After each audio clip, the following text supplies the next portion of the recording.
नमस्कार छात्रों, सत्यम science classes पर आज एक बार हम पुनः एनसीईआरटी की चैप्टर फर्स्ट को लेकर चलते हैं और चैप्टर फर्स्ट का नाम है हमारा रासायनिक अभिक्रिया एवं रासायनिक समीकरण।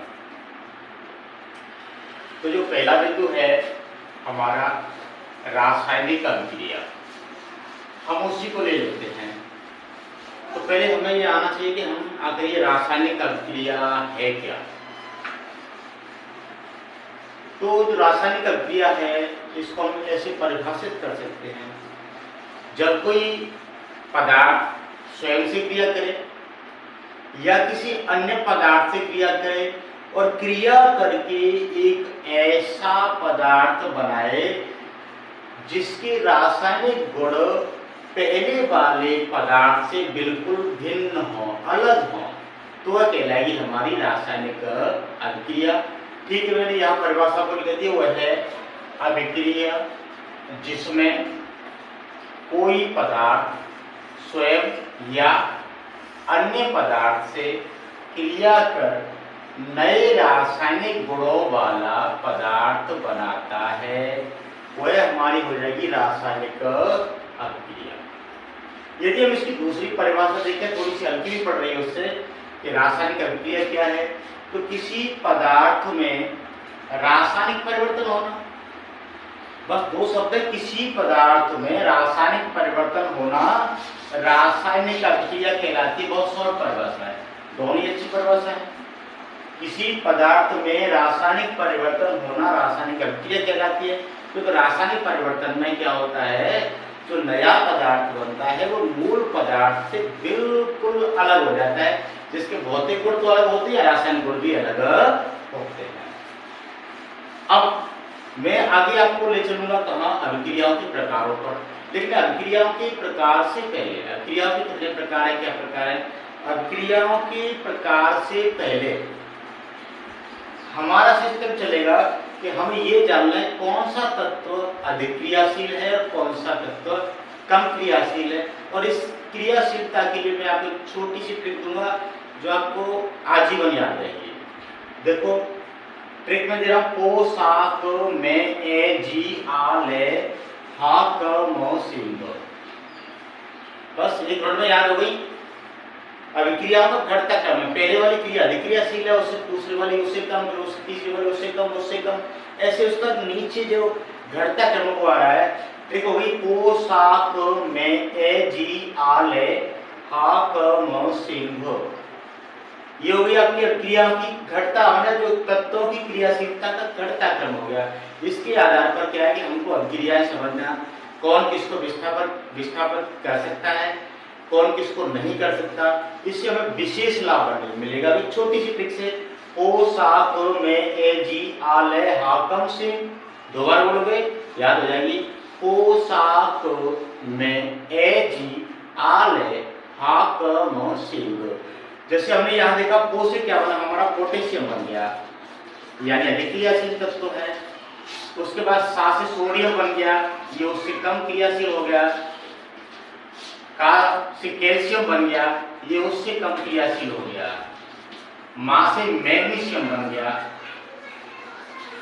ये उससे कम क्रियाशील हो गया। ए से एल्यूमिनियम बन गया, ये उससे कम क्रियाशीलता हो गई। उसके बाद जिससे जिंक बन गया, ये उससे कम हो गया। आवर्त यानी आयरन लोहा बन गया, ये उससे क्रियाशीलता कम हो गई। ला से लेड बन गया यानी सीसा, ये उससे क्रियाशीलता इसकी कम हो गई। लेड के बाद हमारे हा आ गया, हा से हमारी हाइड्रोजन बन गई, ये हमारी उससे कम हो गई। का से हमारा कॉपर बन गया, ये उससे भी कम हो गया। मा से हमारा मरकरी बन गया, जिसे हम पारा कहते हैं, मरकरी या पारा, ये उससे कम हो गया। और ये सी से हमारी सिल्वर बन गई, सिल्वर जिसे हम चांदी कहते हैं। और गा से हमारा गोल्ड बन गया यानी सोना। ये हमारी क्रियाशीलता है तत्वों की। यदि इनमें होता क्या है, ऊपर वाले तत्व को नीचे वाले तत्व से विस्थापित करवाए तो संभव नहीं है। क्यों नहीं है? तो ऊपर वाला अधिक क्रियाशील तत्व और नीचे वाला तत्व कम क्रियाशील है। तो कम क्रियाशील तत्व अधिक क्रियाशील तत्व को कभी भी हटा नहीं सकता, विस्थापित नहीं कर सकता। जैसे कोई एक अधिक ताकतवर व्यक्ति कमजोर व्यक्ति को तो हटा सकता है, लेकिन कमजोर व्यक्ति अधिक ताकतवर व्यक्ति को विस्थापित नहीं कर सकता। ठीक हमारी ये, तो मैंने भी क्या कराया, रासायनिक अभिक्रिया का प्रकार कराया, रासायनिक अभिक्रियाओं की परिभाषा हुई 1 और 2 दोनों की रासायनिक अभिक्रियाओं की परिभाषा है, जो अच्छी लगे उसको आप याद कर सकते हो। फिर मैंने आपको ट्रिक दिया आज, पोशाक में AGR ले हा क म सिंग, 1 मिनट में आपको याद हो जाएगी तत्व क्रियाशीलता। इससे आपको रासायनिक अभिक्रिया पढ़ने में बहुत सुविधा महसूस होगी। मैं आपको ले चलता हूँ, एक रासायनिक अभिक्रिया का प्रकार करा देता हूँ। प्रकार करा देते रासायनिक अभिक्रिया को, देखिए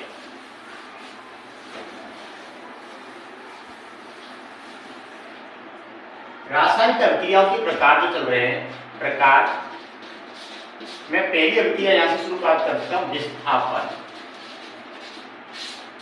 बी माने बिछड़ना, स्थान माने अपने स्थान से। तो यहां होगा कि इसकी परिभाषा बस ये 2 शब्द है। वह रासायनिक अभिक्रिया आप कैसे भी जोड़ सकते हो, किसी प्रकार की परिभाषा बनाओ, वह रासायनिक अभिक्रिया जिसमें अधिक क्रियाशील तत्व, अधिक क्रियाशील तत्व, कम क्रियाशील तत्व को विस्थापित कर देता है। परिभाषा बस इसमें इतनी है। कौन सी? अधिक क्रियाशील तत्व कम क्रियाशील तत्व को विस्थापित कर देता है। ये विस्थापन अभिक्रिया की केवल क्या है? परिभाषा है। कौन सी अभिक्रिया है? विस्थापन अभिक्रिया।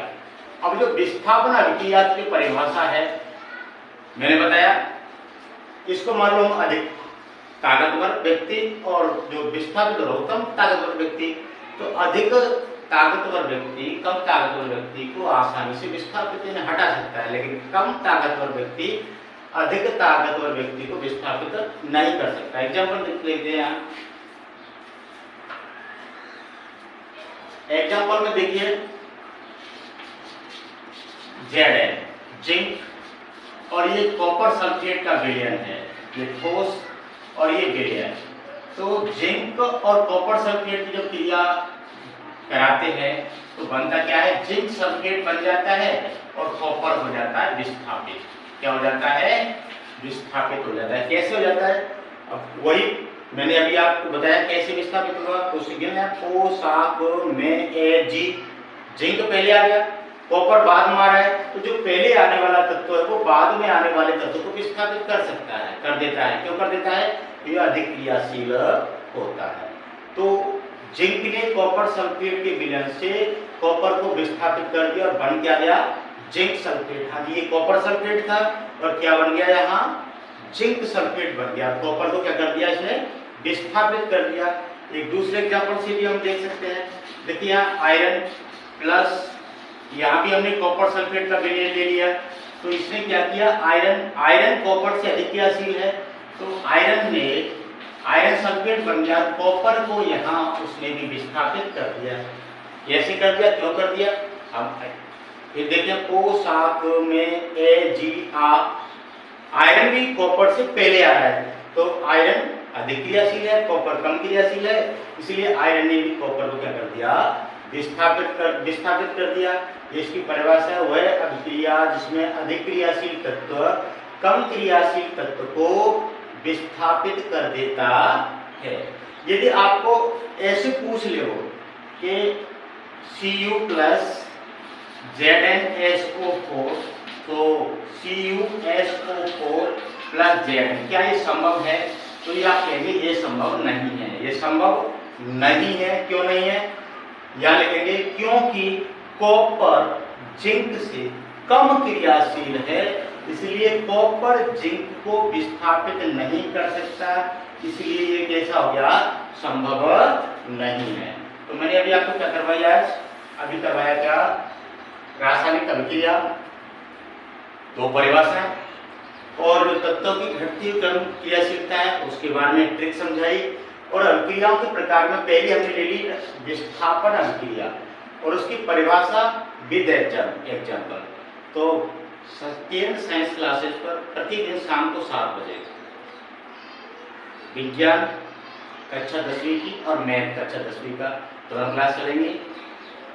आपको अन्य किसी पार्ट में समस्या हो आप कमेंट करके उसके बारे में जानकारी दे सकते हैं, इससे आपके पास वीडियो बन के पहुँच जाएगा। ये मैंने आपको समझाया, प्रतिदिन आपको शाम को 7 बजे थोड़ा जुड़े रहिए और देखते रहिए हमारे चैनल को। तो जिन्होंने सब्सक्राइब नहीं किया तो सब्सक्राइब भी कर लें।